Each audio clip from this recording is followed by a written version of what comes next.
Dumepensa si Senador Bato de la Rosa kasunod ng mga punang hindi totoong tao kundi AI ang nasa bidyong isinare niya kaugnay ng impeachment laban kay Vice President Sara Duterte.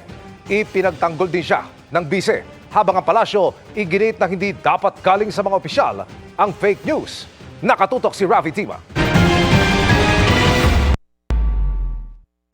Umani ng samot-saring reaksyon nang i-repost ni Senador Bato de la Rosa sa kanyang personal na Facebook page ang AI-generated video na ito na nagpapakita ng dalawang estudyanteng tutol sa impeachment ni Vice President Sara Duterte.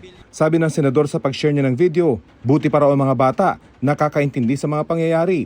Sabay banat na dapat makinig ang mga yelo o dilawan at mga komunista. This is obviously politically motivated. They want justice, but their justice is selective.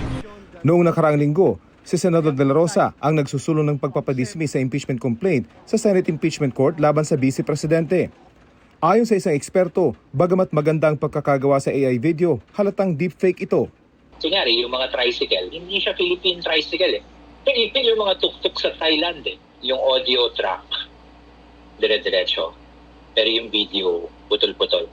Pansin mo? Parang isang tao lang yung nagsasalita. Kung izozoom din sa logo ng uniforme ng estudyante, gibberish o wala itong ibig sabihin.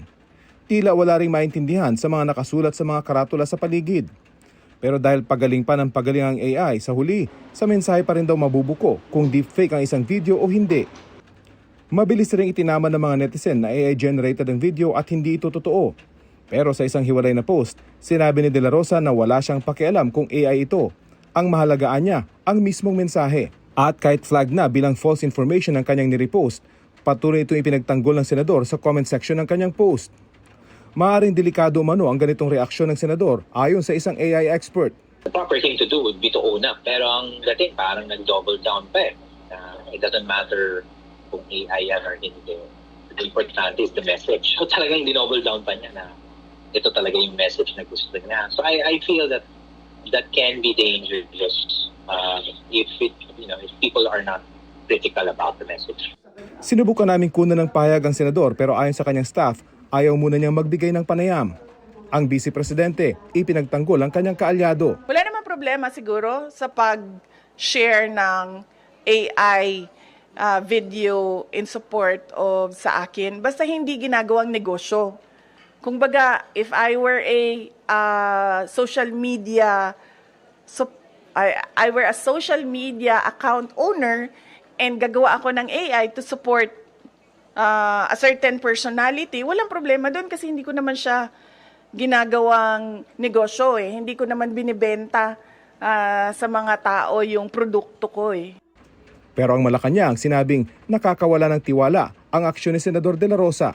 Ang pag-share ng mga katulad na ganyan, muli, disinformation, fake news, hindi po sana nanggagaling sa mga opisyal ng pamahalaan. Nakakaduda, mas nakakawala ng tiwala kung mismo sa matataas na opisyal nanggagaling ang mga disinformation at fake news. Aminado ang mga eksperto, darating ang panahon, hindi na natin malalaman kung AI-generated ang isang video o litrato. Kaya mahalaga raw na i-develop ang ating kritikal na pag-iisip dahil sa huli, nasa atin ang pagpapasya kung maniniwala tayo sa ating mga nakikita sa social media. Para sa GMA Integrated News, Rafi Tima, nakatutok, 24 oras.